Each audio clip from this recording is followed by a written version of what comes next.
Welcome to Mac Power Users. I'm David Sparks and joined by my friend and yours, Mr. Stephen Hackett. Hello, Stephen. Hey, David, how are you? I am fantastic. We get to do another feedback episode of the Mac Power Users. I say this every time, but they're some of my favorite episodes because it lets us free range a bit, and that's always fun.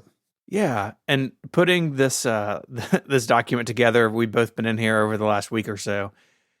This may be the most MPU feedback episode we've ever had. Like, we're talking about laptops and going paperless and beta software and dictation and email. Like, this is pure MPU today.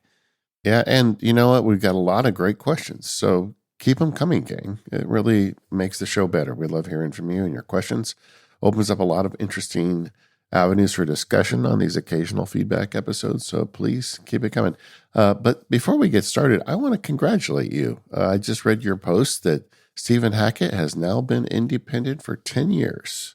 Yeah, Congratulations. Thank you. It is wild to consider. In fact, it snuck up on me. And I saw the thing on my calendar. It's like, oh gosh, that's hard to believe. Yeah, I'm extremely thankful. Like that's the feeling. You can go read my 1,800 words or whatever. But I've just been very fortunate over the last 10 years to get to work on some amazing projects. MPU being the top of the list, and it's amazing that I've been self-employed for a decade and no end in sight, and I'm extremely, extremely happy about that. That's the thing. Once you're self-employed, the stress doesn't become how do I become self-employed? It becomes how do I stay self-employed? That's right. It is, something I notice between people that kind of gravitate towards this is this fierce call for independence. You read it, and I can see it. I mean, between the lines in your post as well. I feel the same way. More than money, I'm interested in being in control of my time, and that really, I think, is an underlying kind of common denominator to folks like this. Mm-hmm. I also, something you didn't write about in your post, but something I'll never forget was, I don't know if it was Macworld or WWDC or something, but you, me, Jason Snell, and Mike went to lunch at a tea place in San Francisco. And you were thinking about it. And I felt afterwards like the three of us just like leaned on you way too hard. Yeah. But I remember talking to you about it and this look in your face like, oh boy, I think I might be doing this. Yeah. You remember that lunch? I remember it well. I should have put that in there. Yeah, it was WWDC. It would have been 2015. So, Relay had been going about a year, and you went to that tea place around the corner from Moscone. It was back in the San Francisco days still. And yeah, y'all were like, hey, you gotta do this. And I had already been thinking about it and putting some things into place, but I came home from that trip and quit my job. The date on this post, July 7th, July 6th, July 7th, is not that long after WWDC, right? And y'all were definitely influential on me in that decision making. And what I love about that in hindsight is that the four of us still all work together. Right? Yeah. Really in more ways than we did then. And that's really special to me, that not only do I get to do what I love, but I get to do it with people I really, really care about. And that's special. Well, you looked like you had the weight of the world on your shoulders that day, buddy. I did. And I'm glad that it worked out. And congratulations. Thank you.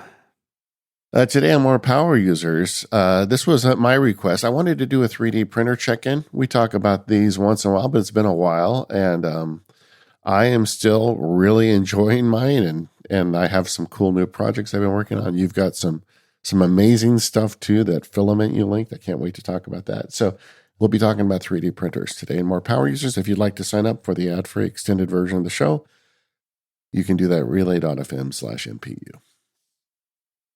Okay. I want to talk to you about these MacBook rumors for a couple of reasons. One's a feedback episode, so we get to go off the beaten path. But you have had this tension in your computing life the last several months about, like, do you keep your Mac Studio? Do you just go to like one big beefy laptop? Kind of what do you want to do? Right now, if I have my chronology correct, you have a Mac Studio and you have a MacBook Air?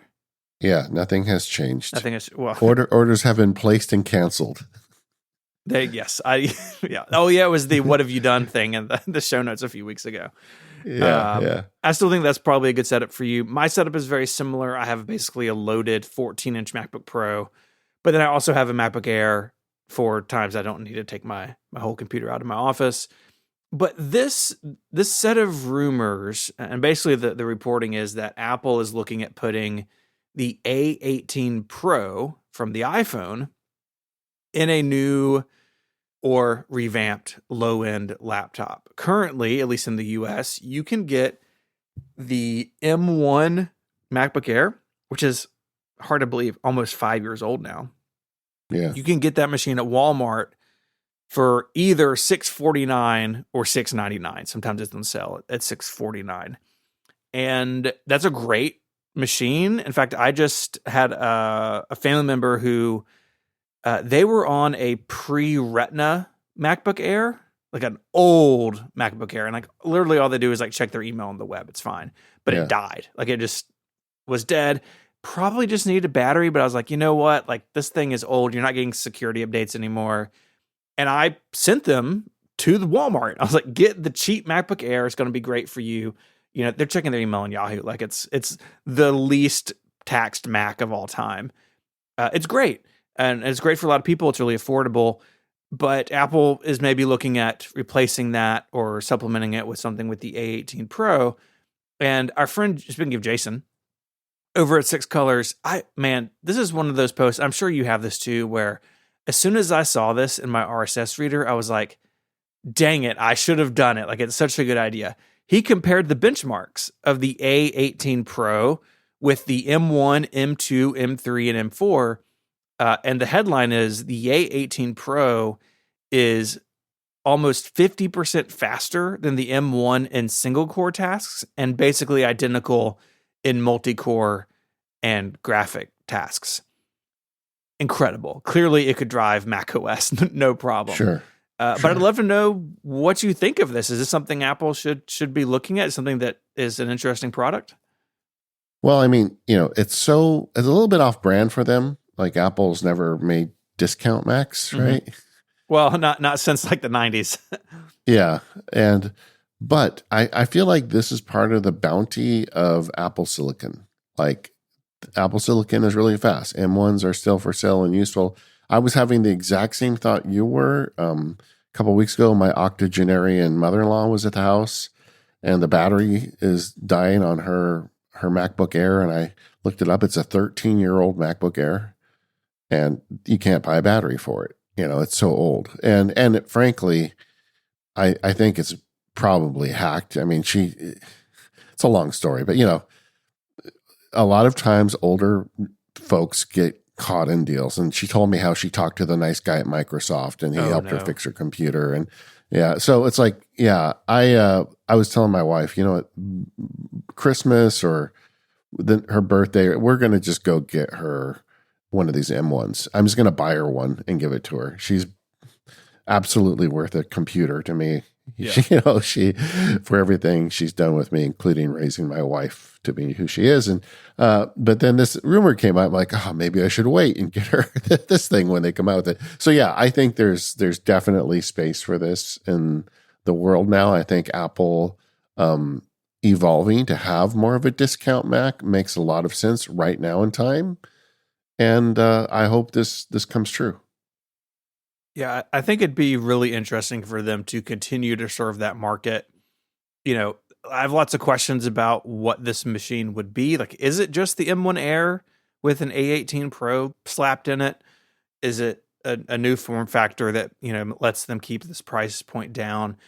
I don't know, but I do think it's an area that they should look at, especially on the notebook side, because you can get a Mac Mini relatively inexpensively if you don't upgrade anything. And that should be true for a laptop as well. And when I look at a machine like this, you think about, well, the iPad is in schools a lot, but what's really in schools is Chromebooks. And is a cheap Mac more interesting to schools, or has Apple lost that game? I don't know. But it seems like they should try. And the sort of not so fun part of this is like, you have tariffs, you have everything else. Like if Apple's got to raise prices at some point on the MacBook Air, does this give them some cover where they still have a less expensive machine? I would be a little surprised if this remains at $649. I think a lot of people, I think including Jason, listening to him on a couple podcasts over the last couple weeks, kind of seems to think maybe it's $799. It's a couple $100 less than the 13-inch MacBook Air. But I don't know. But for people who want a Mac, want a laptop for something, like these use cases we're talking about, or even a student, right? Like I would give something like this to my kids for homework and school machines. Right now we have a couple of M1 MacBook Airs floating around that the kids use, for writing papers and that sort of stuff. And if this were available and, and even less or in the same bucket, like I'd totally be on board for it. Yeah. And, when I said earlier, Apple doesn't make discount, like bargain computers, I think maybe what I should have said is Apple doesn't make junky computers. Like, and I think for so much of history, making a computer at that price point was going to be a piece of junk. But now the bar has raised so high on display technology and processing with the Apple Silicon. And like now, something below the high bar is still really useful and good, not junk. And I think that it just makes a lot of sense right now for a bunch of reasons. So I suspect this is true, and I hope it's true. It's just fascinating. In this conversation, obviously, a lot of people have considered the old 12-inch one-port MacBook from 2015. Yeah. And that machine was really compromised in a lot of ways. Intel didn't really have a chip that could drive it very well. So the performance wasn't great. Of course, it introduced the butterfly keyboard to the world, so it will ever be a cursed Mac in my mind, just because of that. Yeah. But Apple Silicon obviously would totally transform something that size. But the reporting here says it's 13 inches, which I think is the right size. I don't think a product like this should be ultra portable in the sense that the MacBook was. I think 13 inches is like the standard size for a laptop in a lot of people's minds. And for a lot of these sorts of users, 12 inches just isn't big enough. And so I think the reporting of a 13-inch screen makes sense. And if they reuse the M1 Air body, right, then you've got two USB-C ports. Of course, this would not have Thunderbolt because A18 Pro doesn't support Thunderbolt. But you would have two USB-C ports.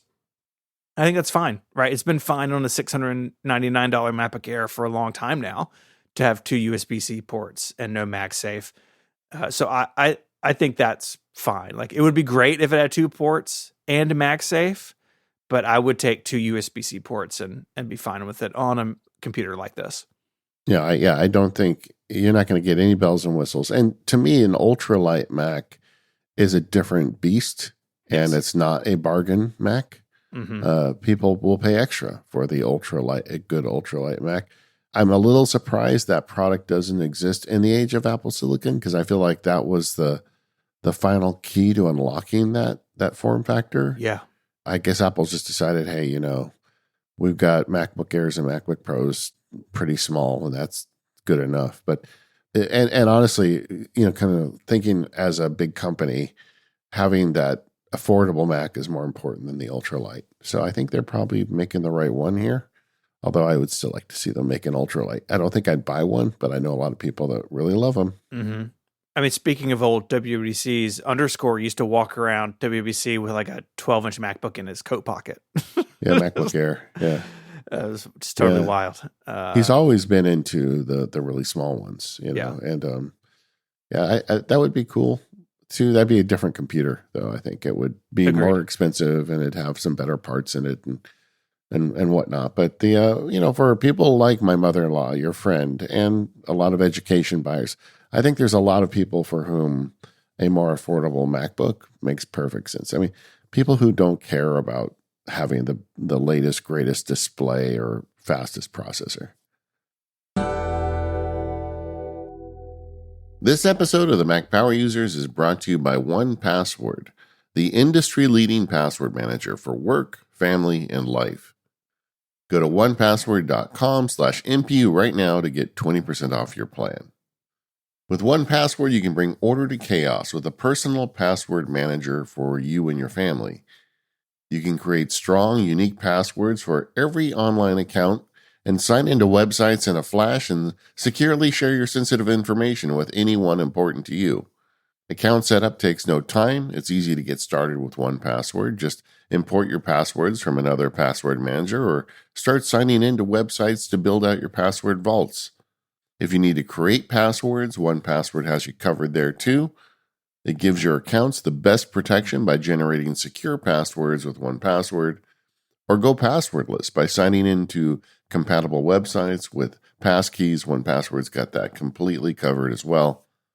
You can share them easily. You can also discover vulnerable credentials. The 1Password's Watchtower service tells you about any saved passwords you have that appear in known data breaches. That way you can update them before the hackers are able to exploit them. It also lets you know if the websites you're using have been compromised, which is really useful. And with 1Password, you can access your items on any device. Most families own a lot of different devices. With 1Password, you can access your saved data across Macs, Windows, and Linux PCs, iPhones, iPads, and Android devices. So no matter what device you're using, you've got access to your passwords. 1Password is a company absolutely dedicated to protecting your privacy online. Why not have them at your back today? Go to 1password.com/MPU right now. Get 20% off and let them know you heard about it here on the Mac Power Users.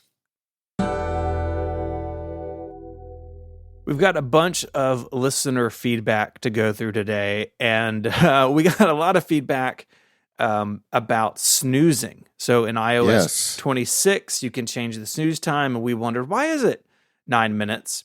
Lots of people sent in feedback, and all the feedback I feel like is a piece to the puzzle. So some of the feedback, some of the articles we got sent said, well, mechanical clocks, like back in the day, including this like one article I read about like this, like the first clock that ever had snoozing, it was mechanical and that had limitations. And so it was 9 minutes that way. Other people say 9 minutes is an ideal amount of what my family calls forbidden sleep, when you sleep after you get the snooze alarm. I don't know about that, but you know, historical mechanical limitations kind of, stick with us, right? We see that all the time. And so I think it's a little bit of column A and a little bit of column B in terms of why it's 9 minutes, but you will be able to change it in iOS 26 if you want to. Yeah, Thomas wrote in the forums, and he talked to someone with knowledge of human cognition and electrical engineering. Most product designers who have backgrounds in human cognition also know this understanding as well. The best option actually to get up when snoozing is a random snooze duration between 4 and 8 minutes. Longer than 8 minutes and dream state can kick in, so disrupting that is helpful if you want to get up. Yeah, that's true. I think with a 9-minute snooze, sometimes you start dreaming again. That's not going to help you. That's why it's forbidden sleep, because it's like the best sleep, Random would be interesting if iOS had, if you could set like a lower and upper parameter and just let iOS pick in that time frame. I don't think we're going to get that, but it would be interesting to see. Have you seen the mechanical devices now that go off when your alarm sets off that require you to get out of bed to turn it off? Like there's one that has a little propeller on it, and if you don't turn off the alarm, the propeller flies off into the room, and then the alarm starts again and continues to ring until the propeller is put back on top. And then there's another one. These are all on Amazon. There's another one that's an alarm clock that has little wheels on it. And if you wait too long, it rolls off your nightstand and starts rolling around the room, and you got to chase it down. Wow. I threatened to get one of these for my daughter, who was having a lot of trouble waking up when she was in high school.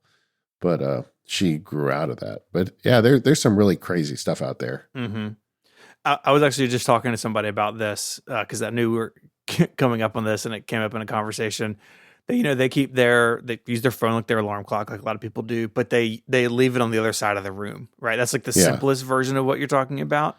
Mine is on my nightstand, so that's for better or for worse. But it's an interesting idea.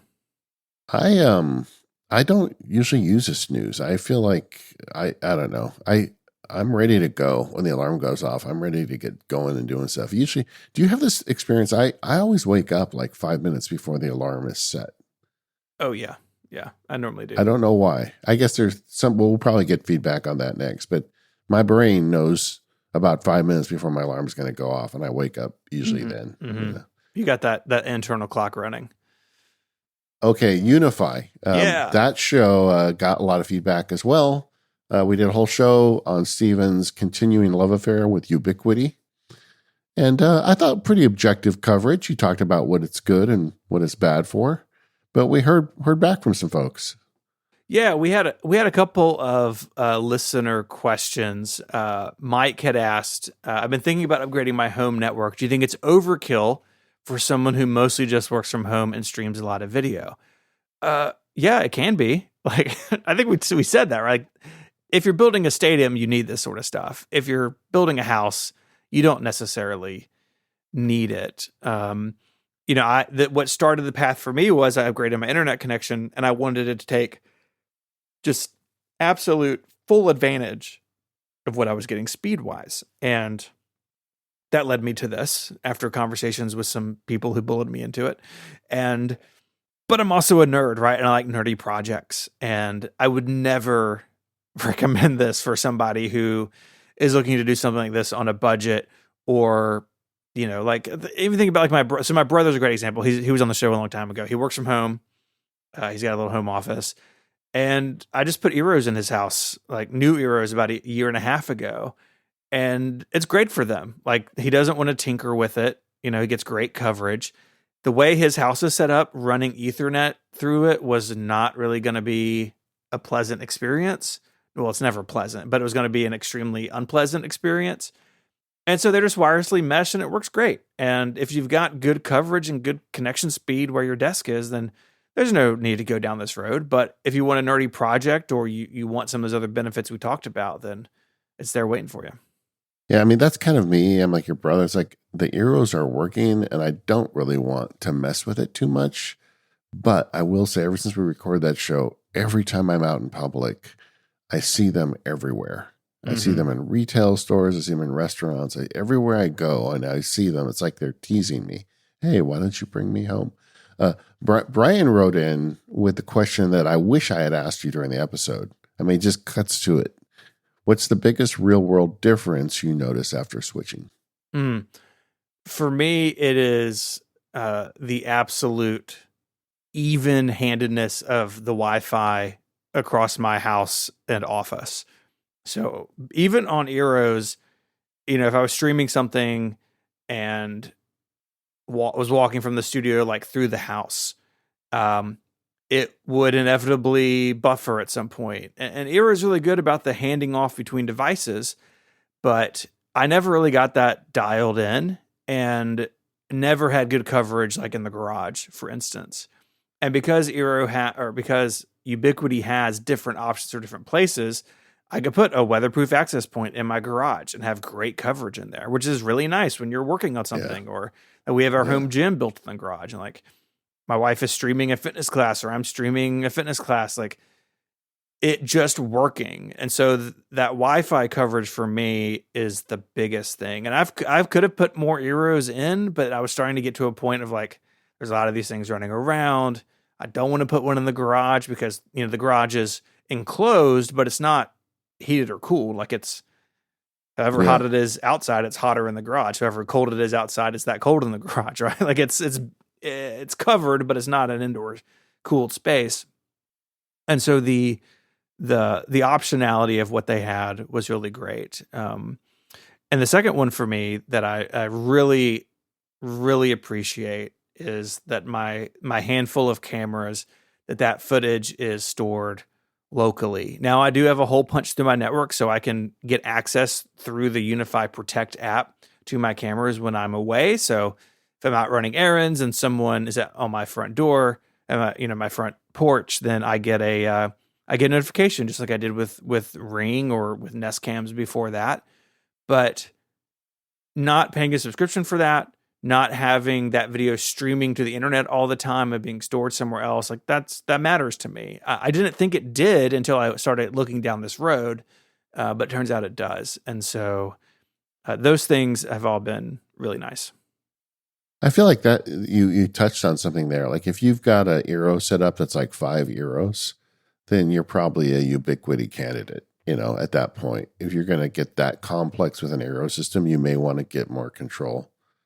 My takeaway from that show was I am interested, but I'm interested when these Eeros give up. Yeah.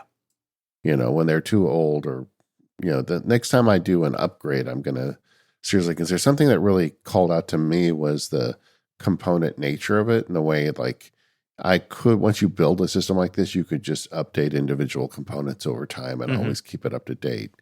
And usually what I do is I just wait till they get so old they just don't really work well anymore, and then I do have a big update. And I don't really want to do that. I think I'd rather to have my wireless like constantly kind of in its best shape. Yeah. Some updates from Ubiquiti since we did that show. Yeah, I talked a little bit about their NAS product and how it was newer and lacked some of the features that you could get other places. And it is still not a Synology, right? It is not a Linux computer with hard drives in it like a Synology is. You're not running applications on a Ubiquiti NAS. But Unified Drive, which is the software it runs, is getting a big update with 3.0. It was announced just about a week ago. And they have really brought some additional features to the management side of it that they didn't have. Things like multiple storage pools. So if you have hard drives of different sizes, or you have different sets of data and you want different levels of RAID protection for that data. Say you have one sort of set of drives, like what's on there is really mission critical. Like it's really important, nothing happens to it. But then you have another one that's less important, but speed is more important. You can now subdivide your NAS and have different RAIDs with different characteristics running at the same time. This is very common on other systems, and Ubiquiti is catching up there, but it is coming in 3.0. Better iOS support for accessing files. This was new when we recorded that episode, but it's getting even better in 3.0, where they have an iPhone app. Again, if you allow it, if you enable it, you can access your files from anywhere. It does not integrate with files on iPhone and iPad. And when I was reading about this update coming, that's a very common feature request. So maybe they will do that down the road. But for now, it's just an iOS app or iPad app, and you can get to your files. You can also use a browser. But the thing that I was most excited about is more options for cloud backup. So I spoke on that episode that I am using Arc Backup, ARQ. It's a great application. It's been around a long time. I'm using that running on a Mac Mini in my house, and it has the NAS mounted in Finder, and then it backs up those files to Backblaze B2. And it totally works. Like, it has been really solid. It runs every, I think, Saturday night, and it's been great. But they are adding Backblaze B2, S3, and Dropbox to Unified Drive, so the NAS can back itself up to one of those targets. Now, those are rolling out over the course of the rest of the year, so it's not here yet. But when they do, my plan is to shut down my Arc, sort of daisy-chained system, and just let the NAS back up to Backblaze B2 on its own. And I'm paying a handful of dollars a month for that data. B2 is very similar to Amazon S3, but for my purposes, at least, much cheaper.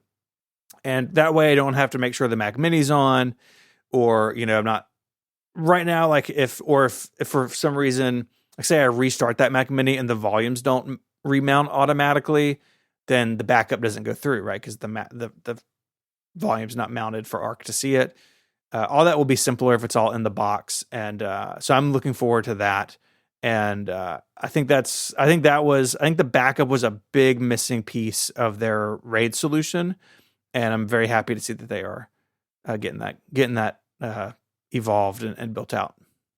I'm just glad that we have a Mac Power user who's now expert on Ubiquiti. So when that time comes, I can just send you a note and say, all right, Stephen, give me a list of what I need to buy. Yeah, and the I'll put the forum posts in the show notes. Lots of great conversation in the forums, including some stuff that I just didn't have time to get to, like VLANs, where you can have multiple virtual networks running on the same hardware. That's very common for people to put like their Internet of Things devices on one network and everything else on another. I don't bother with that. Mine's all together and it's been fine. But especially in a business environment, you may want like, well, the all the Ethernet ports in public spaces, I don't want them to have access to our server, right? And so they Yeah. could be on a VLAN that's got limited access internally, or a lot of people will put their security cameras on one VLAN just to separate things out. Didn't get to that, but that's also really easy to do with Unify stuff. Actually, very easy to do. Back in my like IT days, doing this stuff on Cisco switches was a nightmare. And with Unify, it's like point and click. It's great. Yeah, that's actually tempting to me because I have a lot of Internet of Things and a lot of home automation stuff. And I do wonder that all that traffic isn't slowing things down. All right. Topic near and dear to the Mac Power users is paperless. Curtis wrote in. He wrote in, and first thing he did is made us feel good. He says, Mac Power users remains one of the top Apple podcasts. Well, that's our goal every week. We want to give you something you can take home. But then he wrote, I was wondering how much you have updated your paperless document workflow over the years. My wife and I find ourselves empty nesters. We bought an RV, and as digital worker, I can work from anywhere. We want to try and figure out the digital nomad life. I'm looking for ways to shed some of our physical world footprint, and one of the big ones is finally going paperless. Well, I did a paperless field guide for you, Curtis. Go check it out. But I'll tell you that it's got even simpler than it was the last time I covered this. My paperless workflow, capture-wise these days, is almost entirely with my iPhone. I have gravitated to Greg Pierce's Simple Scan app. Greg is a friend, and I think he's a great developer, and he makes real simple stuff. Simple Scan is one of those. You just point it at your thing. I've got the Control Center widget on my phone, so I don't even go to the app. I just swipe down, push the button, and scan. And I do it all the time. When the mail comes in, I just scan stuff right there. If I need to send it to somebody, I can do it from his app. I still have a scan snap in a drawer. And since I gave up the practice of law, I don't need it as much. I don't have as many big documents. But, once in a while, like when we get the insurance package, where they send you like 50 pages of policy stuff and whatnot, I'll break out the scan snap and do it in that. My scan snap is ancient at this point, but it still works, and I hope it keeps working. So I just, when I do need it, I use that. Document management for me these days is all in DevonThink, especially the new one that's, given even more AI juice to it. DevonThink is a great place to throw a lot of documents. We've talked about it. They're their occasional sponsor, and I really like the way the app works. And so my system is capture with my phone, sometimes with the big scanner, and manage documents in DevonThink. How about you, Stephen? Yeah, mine's also really pretty simple. Using my phone to scan stuff just like you. If it's a bigger job, then I've got just a flatbed scanner that I've had forever, and we'll just sit at my desk and scan some stuff. Not as fast as something with an automatic document feeder, but it totally works for me. And then I don't use DevonThink for my paperless stuff. DevonThink for me is all my tech history database stuff. Most of what I scan sort of in my paperless system is actually shared with my spouse. And so we have a shared, I used to be on Dropbox. Now it's on iCloud Drive, actually, because it was the only thing she was using Dropbox for. I was like, why are we paying for a Dropbox account? Like, we can just use iCloud. It's fine. And it's been fine, especially, I think it was a Sequoia in iOS 18 where you can tell it to keep a folder downloaded. World of difference. Yeah. But I'll scan it. I'll name it with whatever it is. I'll put the date on it if the date's important. And then our organization is basically just a bunch of folders and subfolders. It's very kind of manual, but it works. And I am not scanning my utility bill each month. I'm not scanning my internet bill each month. Like, this is stuff for taxes or, stuff for the kids. Or like one of our kids went to a week-long summer camp and had to scan some stuff. So, we had access to it, that sort of thing. But it's very simple and surprisingly manual. There's lots of great tools for this to automate things. Like Hazel can look at the stuff in a PDF and like figure out where to put it. Mine is just kind of old school, but it works for me.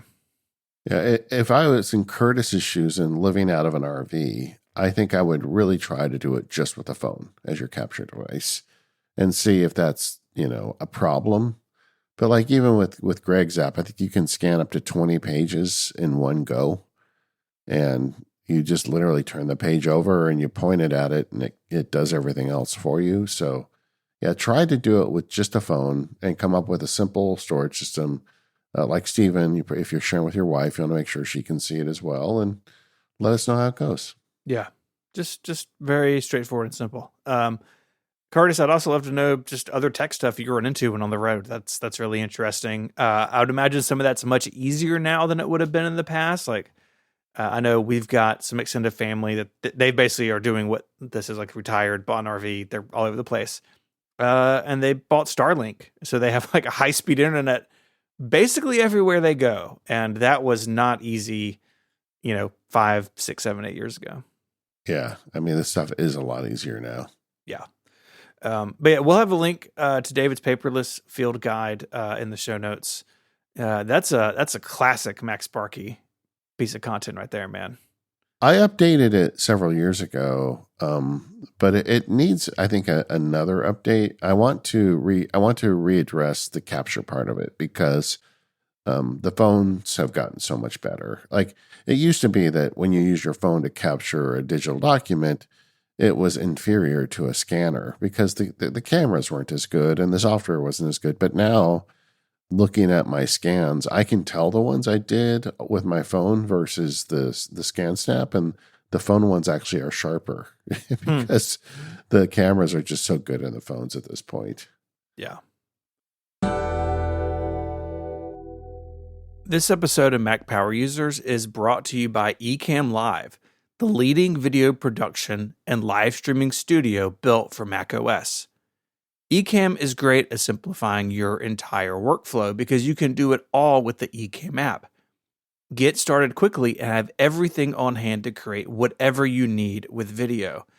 Whether you're streaming or recording, preparing for a presentation, Ecamm is the perfect tool. And what impresses me most about it is how they embrace what makes the Mac great. Because if you want to stand out from the crowd, you need high quality video. So Ecamm works with everything you could basically imagine. You can screen share, use multiple cameras, and direct the show in real time with their live camera switcher. Plus, you can add logos, titles, lower thirds, and other graphics. You can drop in video clips, bring on interview guests, use a green screen, and so much more. Ecamm's members are entrepreneurs, marketing professionals, podcasters, hey, that's me, educators, musicians, church leaders, bloggers, and content creators of all kinds. And if you're on the pro level plan, you can enjoy Ecamm for Zoom. This thing is awesome. So you can automatically send Ecamm Live's audio and video output into a Zoom meeting, webinar, or event, and you can add a Zoom participant, so people in your Zoom meeting. You can add them as camera sources in your broadcast or recording. Plus, you can automatically create individual participant audio and video recordings and add Zoom chat messages to your broadcast or recording as text overlays. You can get 1 month free today by going to ecamm.com/MPU and use the code MPU. That's 1 month free of Ecamm Live at Ecamm, ECAMM, ecamm.com/MPU. Go there now, check it out. Our thanks to Ecamm for their support of the show and all of Relay. We did a show on the beta update, and that brought in a lot of feedback. I guess before we get into the feedback, though, let's talk about what's happening with Liquid Glass. We just got beta 3 a few days before we recorded this. Yeah, they've really toned it down, and it's probably the right call. So the first 2 betas and what Apple showed at WWDC, lots of refraction and reflection. So you had color and text and stuff bending around these buttons and kind of zooming in and out as the controls passed over them. And some of that is still present, right? You can still use the clear glass and do some other things, but in many places it is toned down. And in some places, I would say it looks kind of like the material from iOS 18, just in lozenges instead of bars that go all the way across the screen. So it's made it much more legible in places, which is good. Don't hear what I'm not saying. But also, it's kind of a little disappointing to me. Yeah. Have they gone too far? I don't know. I like the new look, and I hope they don't lose it. But we're in the beta process. I could see them fiddling this dial a bit more. It has changed significantly with each beta. I can't imagine they're going to go any further back than they have, but maybe they're just trying to dial it in. I don't know. Good post. We're going to put in the show notes from Matt Birchler, I believe. Yeah, yeah. Both he and Nick here have written about that. I'm also going to have in the show notes a couple posts from Mastodon of underscore and I showing the same screen in the same beta build of Pedometer plus plus, beta 2 and beta 3. So no code has changed, but you can see the difference in the material. And both of these are videos, so you can see them move, and that's really where you notice it. I mean, you can tell the difference in screenshots, but when you see it move, a lot of the kind of more interesting elements of it have been dialed back. And to be clear, we said this on our beta episode of like, look, this is kind of hard to read in places. Actually, really hard to read in places, and maybe a bit over the top, and they should dial it back. And for good reason. And I think that they are listening to those reasons. And while I think it was probably the right call, I do find myself a little sad because I had really come to like it personally. I know a lot of people don't. A lot of people love it. It's very polarizing. And maybe that's another reason they've dialed it back, honestly, because it's one thing to ship to a bunch of angry nerds with Mastodon accounts. But when you ship this thing to 1 billion iPhones or whatever, you got to make sure it works for everybody. And maybe they felt like they had gone too far. Time will tell. This is not done, right? As we record this, we don't even have the public beta yet. That's probably coming shortly after this episode comes out. But it is an interesting time. I mean, I installed beta 3 and I picked up my phone. I was like, whoa, like this is tangibly different. Yeah, I mean, it's on the verge of going from liquid glass to liquid frost, you know, where it's like a frosted glass that you can kind of see through. It's not glass anymore. And I don't really know how I feel about it. I think you're right. I think they've got to get something that's going to work for most people. But I kind of like, I like you. I did like the more vivid nature of some of the earlier builds. But I could see them dialing back a little bit, but I don't know if they will. Yeah. I think usually they only go one direction with this stuff. Yeah, I mean, I was talking to underscore about it. It's like, I kind of wish there was an option to like go back to the old one. Like, what if there was a control that was like old glass or, having some settings and accessibility to kind of choose between these things. They got to choose something that works for the masses, but we'll see. They made some changes also to iPadOS that also kind of give it more of a Mac feel. That thing on your Mac where if you shake the cursor, it gets big. Now you can get that on your iPad. Super great. That is a great feature of macOS. They added it years ago. And if you have multiple displays, super clutch. Yeah, lose your mouse. Yeah. Yeah. But it's really cool. I'm glad they've done it. And with the iPadOS, when you go in full screen now, it generates a new space so you can go between them, which I think that makes sense.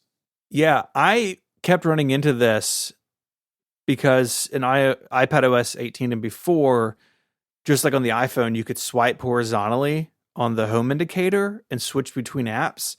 And that was actually gone if an app was full screen in 26. And so they've kind of done both now.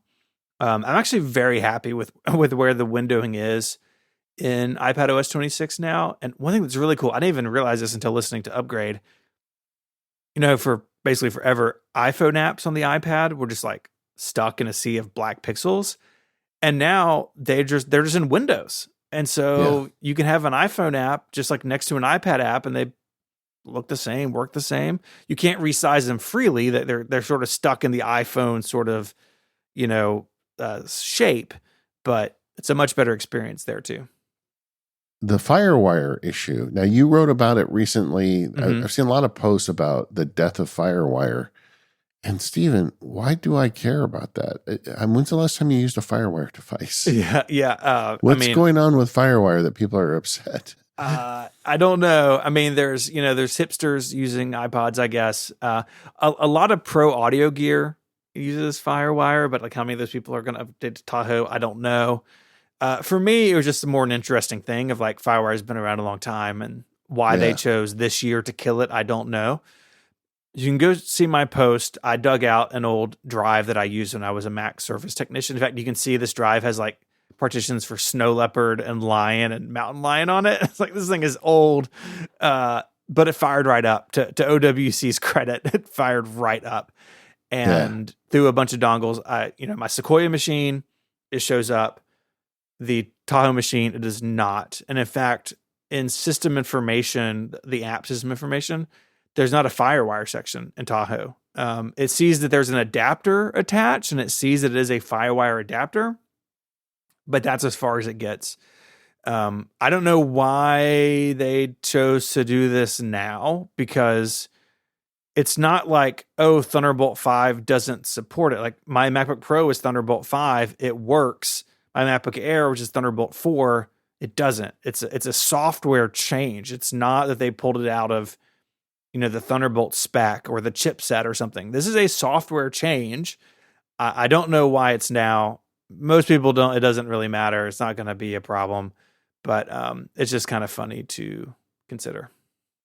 All right, we got a bunch of questions following that beta show from Grace. Now that WWC hype has settled a bit, which features from iOS, macOS 26 do you actually see yourselves using every day? All right, you want to go first? Yeah. So on the Mac in particular, I really like what they're doing with Control Center. They brought a lot of the stuff over from the iPhone and iPad where you can customize that. I absolutely love that on the phone in particular. That's been really fun to play with. And on the iPad, I mean, it's obvious. It's the multi-window stuff. I'm not a huge iPad user. This is not really going to change that, I don't think. But it does mean a lot of the tasks I do where I'm kind of jumping between things, it does make them easier. And I think that's fantastic. I'm with you on both of those. I would also add that I just really like kind of the modern look of the Mac operating system with liquid frost or liquid glass, depending on how you look at it. Mm-hmm. But I kind of like the upgrades. I think I'm going to really enjoy it when I get it on my main machine. That's today, right? Today's the day I'm supposed to install it. Nope, it's not. Don't do it. Yeah, okay. From Joe, Vision OS looks great on paper, but is there anything that would make either of you consider picking up an Apple Vision Pro again? Joe, I picked up my Apple Vision Pro yesterday. I use it all the time. This one's for you, Steven. You're not a big Vision OS user. Is anything in the new system making you want to use it more? No. I wish, but no. Okay. My struggles with the Vision Pro and Vision OS are pretty fundamental. That at a computer level, it's like an iPad that's weirder to use. It's great for media. Like it is fantastic for media. But past that, I just struggle to find a place for it to fit. I mean, the biggest use case for me for productivity stuff, it remains to be writing and just sitting in my chair back at Yosemite with an Apple Notes screen. I wish there were more writing apps, taking advantage of Vision OS. But Apple Notes is good enough, and I really like that. It just puts me in a different place to write, and I like that. So more contextual computing, guys. That's the key. I forgot to write the name down. Whoever wrote this in, I'm sorry. But they said, I installed the iOS 26 beta and the live activities keep crashing. Are these betas more unstable than usual this year, or am I just unlucky? I think you're unlucky, whoever you are, because I haven't really had that experience. Things have generally been working fine for me. Yeah, I don't think I've used that feature, at least very much. I would actually say the beta 2 and beta 3 have been relatively good for me in terms of what works and what doesn't. I mean, my work phone has been on 26 from the beginning, and it's basically fine. Again, I wouldn't put it on a production machine. Like, I know there's big issues with Logic and Tahoe right now that some friends of ours are struggling with. But it is a beta, and something that works in one build may be broken in the next one. That's actually not super uncommon, and it's kind of what you're signing up for. And if that doesn't work for you on the device you're looking at, stay away for now. One bit of good news is I put my Apple Watch on this morning at 6 a.m. It is now 10:23, and I have 95% battery. So that's pretty good. Yeah, that with beta 2, it would have been down to like 50%. Yeah. Like 10:30. And, yeah. So something got fixed. My test watch is still on beta 2, and the battery life was really rough. But no, that's good. That's good. And, it may get worse again. Again, these things are fluid, and not just in terms of user interface, in terms of features, in terms of stability. Just kind of rolling the dice a little bit every time you hit update on a beta. But that is the deal. That's the trade-off of getting to see it early. From Brian, Mac OS 26 seems to be all about subtle polish instead of big features. Do you think that's a good move, or is Apple playing it too safe? We talked about that during the episode. I don't think they should be working on the paint job and the engine in the same year. And this year is a lot about paint job, but that's fine, because the thing that the engine work they need is artificial intelligence, and that's on a separate track.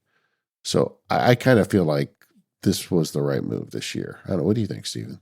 Yeah, I agree with you. I really like the way you said that on that episode. And honestly, the Mac is a mature platform. What I want from the Mac is it to get the same features in the cross-platform applications that its iPhone and iPad cousins get, right? So if something comes to Notes or Reminders or Messages or Safari, I want it on all the platforms at once. And Apple is killing it in that game. Like, it used to be, I mean, we talked about this in the past where, like, oh, there's this really great feature in Reminders, but it's just on the iPhone and iPad, and the Mac may get it next year or may never get it. They've got that stuff in lockstep across the platforms. So that's what I want. I want the Mac to be like at the grown-up table with the other OSs at Thanksgiving dinner. I don't know, it's a weird analogy. But when big features come that are Mac specific, I want them to be done well. And in a year where we're getting a OS redesign, I'm okay with big features maybe not being around. So while I'm not in love with the way Mac OS 26 looks, I don't have any problems with it philosophically, if you will. Yeah. Kathy says, now that widgets are persistent on more platforms, how are you actually using them? Do they still feel like clutter? Boy, Kathy, what's all the hate here? Yeah. Clutter. I don't know. I like widgets. I feel like there's a couple things Apple's been doing underlying technologically. Widgets, Apple Intents. There's some underlying universal tech that goes across all their platforms. And I think we're now starting to see the payoff of all of that. You mentioned earlier how you can have, multiple control centers on the Mac and have, third-party widgets installed on them. I just feel like all this stuff is just kind of becoming everywhere. Mm-hmm. And I really like it. I think it was a vision, and it's taken a while to implement, but as users, we're all starting to see the payoff of this. Yeah. Yeah. I mean, like, I love widgets. They're not clutter at all. I work on Widgetsmith. Says the guy who works on Widgetsmith. Right. Yeah, exactly. But I do use them. I use them all over my iPhone and iPad. I'm not a Mac desktop widget user. I actually don't like them there. I wrote this thing a couple years ago, like they should bring back Dashboard, and still kind of believe that. But I love that widgets are extending everywhere. And in Vision OS 26, they got a lot better, actually really compelling stuff in Vision OS 26 with widgets. Widgets are also really cool in CarPlay. Apple took the standby system. So if you have your phone, you put it on a MagSafe charger, you turn it horizontally, you get those big kind of chunky widgets you can like see across the room, which is a great feature. Uh, that's what drives the CarPlay widgets, and it's really cool to have them in CarPlay. You can build your stacks and have useful stuff there. So I think Apple's doing a great job with it, and I hope they continue to push that forward. And what's nice about them is if you don't like widgets or you just want, a clean desktop on the Mac, or you just want icons, on your iPhone or iPad, at least on the iPhone and iPad, Today View is still there. So you can just have a bunch of widgets there off to the side as well. But I love them. I got them on every home screen of all my devices. Yeah, every year when we're in betas, I try out Stage Manager again and try to make it work. I mean, there's a good case to be made for Stage Manager on the Mac. But one of the things I do like about it is I have it set so when I am not showing a Stage Manager setup, that it shows my Mac widgets, and I find I'm looking at them more now, having them show up that way. And that's kind of nice. But yeah, I'm with you. Kathy, give widgets a chance. They're okay. They're just fine. Dictation. David wrote in, I'm a big believer in Sparky's suggestion of Whisper Memo on my phone integrating with drafts. What would you recommend for a simple app to do something similar on the Mac? Launch the app, dictate, and then it shows up in drafts. Few options. You can run Whisper Memos on your Mac. He has not limited it. So you can just install the iPhone app on your Mac and do it just like you do on your iPhone. So that's one way to do it. Another thing you could do is voice memos. Apple's a little voice recorder app. The transcription of that is way better than most people realize, and it's entirely private. So you can do that. You would have to manually copy it out. There's not a way. There wasn't a way to like write a shortcut script to automatically export the text and put it somewhere else, but it's still not too hard to do that. And if you want to keep it private, that's a way to do it. Also, I would consider that workflow, because if you're on the Mac, you don't really need that workflow. You can just open drafts and dictate directly into it. Then you don't need to have it be abstracted like that. Drafts has dictation built in. You can open drafts, push a button, start talking. Greg does a great job. That works just fine. The developer of Whisper Memos has a Mac app now called Whisper Type that is just like, kind of using the same technology as Whisper Memos, but it just types whatever you're saying wherever the cursor is. So that does it. And if you want to go up a level, Super Whisper is much fancier and kind of fiddlier. But we've talked about that app on the show before.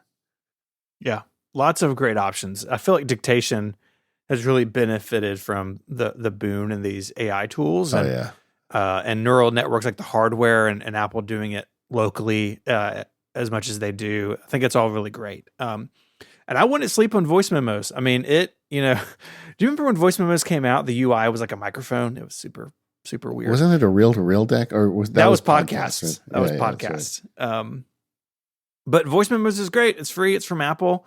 You can trim in there.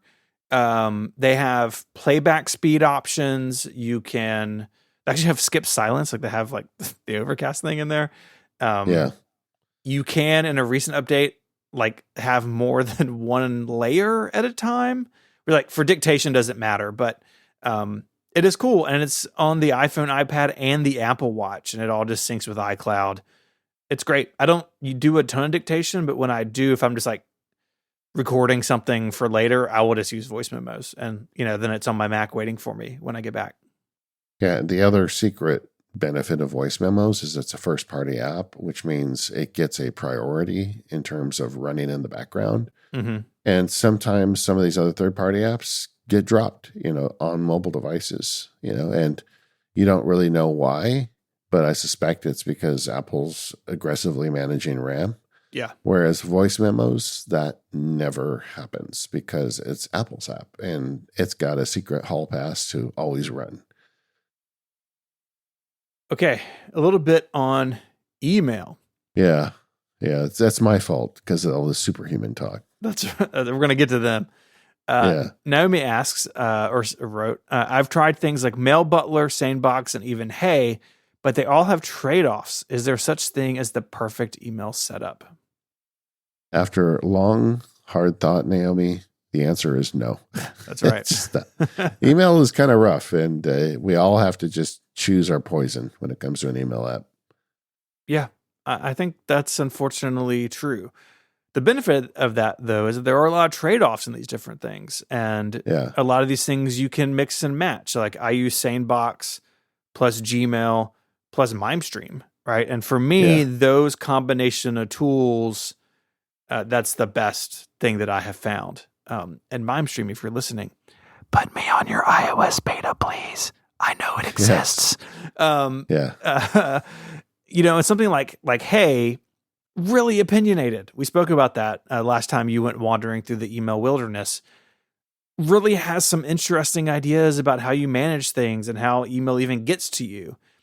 For me, it was the opposite of what I wanted when I tried it. But for some people, it may really click. And that is kind of the upside of this category, is that because email has been around for so long and it's so well understood, people have begun to experiment on the layer above it. And that is really interesting. But sometimes it takes some time to find what works for you. Yeah. Scott wrote one to me. I tried Superhuman, but bounced off it. How do you justify the cost when there are so many free or built-in email apps out there? Why not just use Google Cloud Rules? And that's a great question. When you were talking about trade-offs, I think a huge trade-off with Superhuman is $30 a month. Yeah.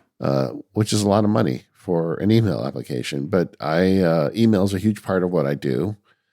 And it has historically been a point of friction for me.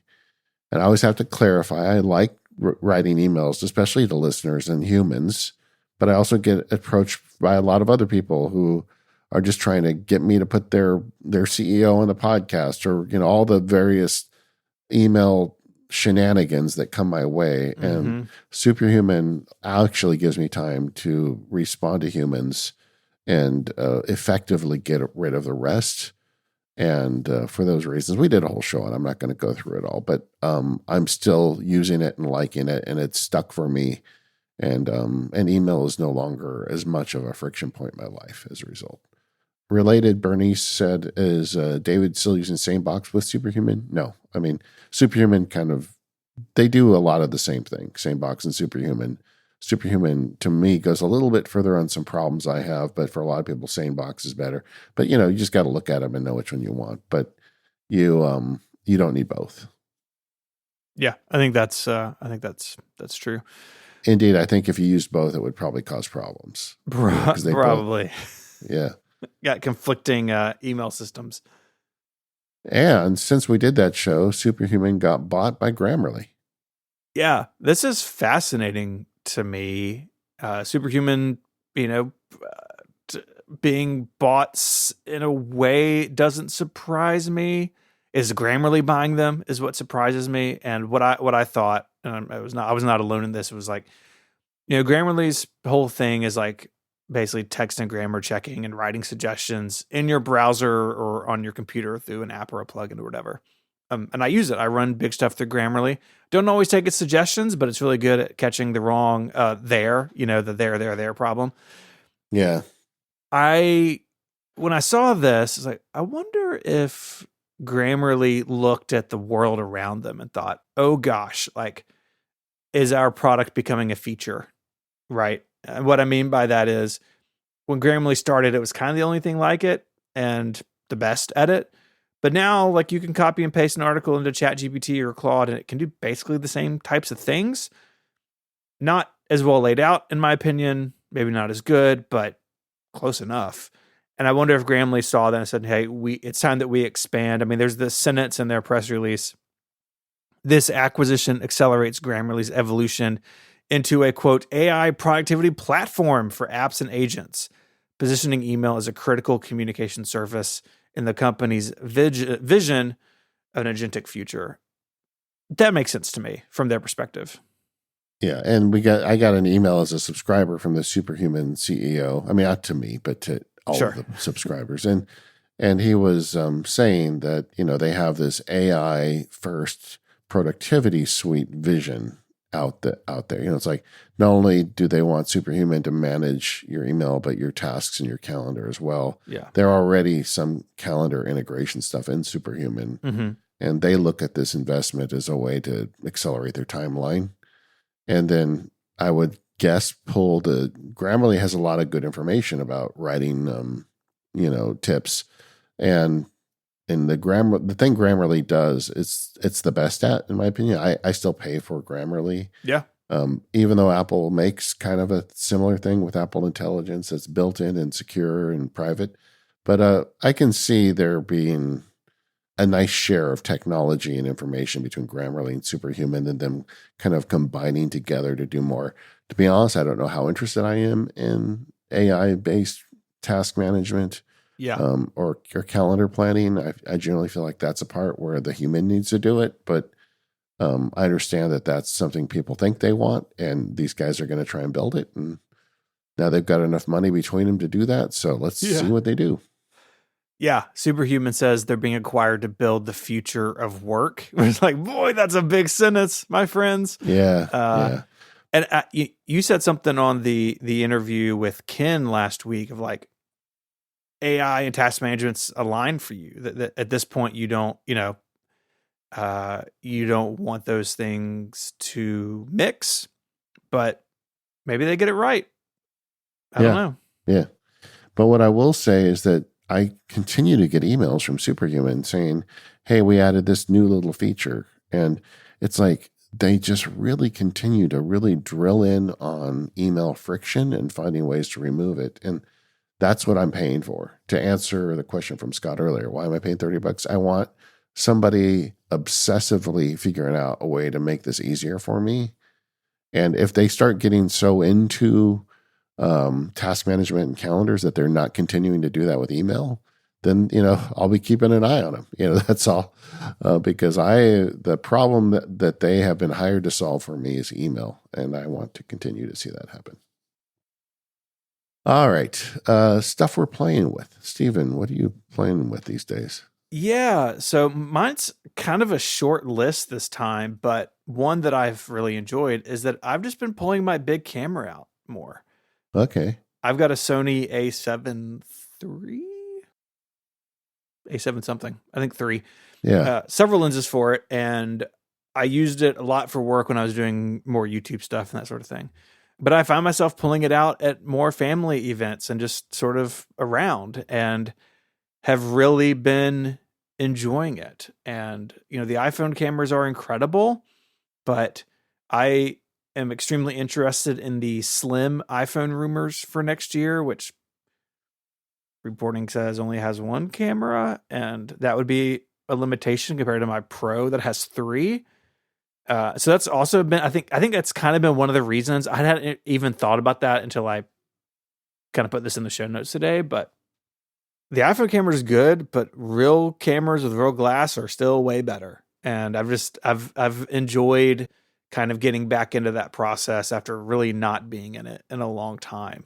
And, so yeah, I'm just that dad with a big camera in his bag all the time again. Yeah, that's cool. But what has changed a lot since you last did it was the software stack. In terms of photo editing, there's a lot more options than just Adobe. Although I think aren't you a big Adobe user when it comes to? Yeah. So I'm shooting in RAW. I'm editing them in Adobe's RAW environment, and then I'll save out to Photos. But there are lots of things out there that if I was gonna really like do this, I'd may look at some other options, but I know what I'm doing in the Adobe tools. They're good. I already pay for it because like I am right, and I'm in like Adobe sweet spot where I need a couple of apps that they don't sell in a bundle. So like I pay for the whole thing each month, like $60 a month or something for Creative Cloud. So I'm already paying for it. It's already on my machine. I'm already good at it. So I do most of my editing in those Adobe tools. I was looking at that denoise filter or AI algorithm they run now in Photoshop. That is truly impressive. Like you take a shot and it's noisy and then it's not. I mean, it's like there's so many great things you can do with photos now. So you feed it some images from your big glass, and now you can take advantage of some of that AI stuff to make them even better. I bet you're going to get some great pictures. Yeah. I bought something this month. The I've been looking at putting a shelf on top of my computer desk. You Hmm. know, and I don't really need one. I mean, I had 3D printed some stands and whatnot, but I also kind of like the idea of a shelf, and it gives me a little bit more way to get stuff off the desk. And I was going to make one in the shop. I had a piece of walnut set aside for it, and then Ugg Monk twice a year does like a huge sale, and they had theirs Ugg Monk Gather shelf on sale. And the advantage of it is it's thinner than a piece of wood. It's very thin and it's steel. So it magnets work on it. And that kind of got me curious because I do like to print and embed magnets in wood stuff. And I thought, well, having a steel shelf would give me some possibilities I wouldn't have otherwise. And it wasn't that much money. So I went ahead and bought it and I really like it. I'm glad I did now. So it's a very thin black powder coated steel shelf with four simple legs underneath, and allowed me to kind of reset up my desk. And I'm still in the honeymoon phase with it, but I really like it. I put a picture with Steve, and we can share it in the notes if you want to check it out. But I've got my stream decks, I've got my recording equipment, everything on my desk in nice tidy fashion. Yeah, I'll put that in the show notes for you. It looks great. I mean, I've definitely eyeballed this thing in the past. I have tried other shelves. It's been a long time, maybe even in like my like my iMac Pro days. Like you, I've got audio gear, right?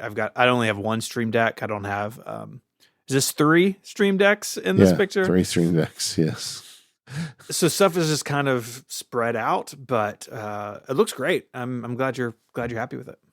This one ships with a little sub shelf that you can attach to it for a laptop. So, like for you, you would slide your laptop in it, Hmm. and it's. I don't have that installed on this because I don't need it, but I put that aside in case someday I decide to switch Yeah, and do the Steven method.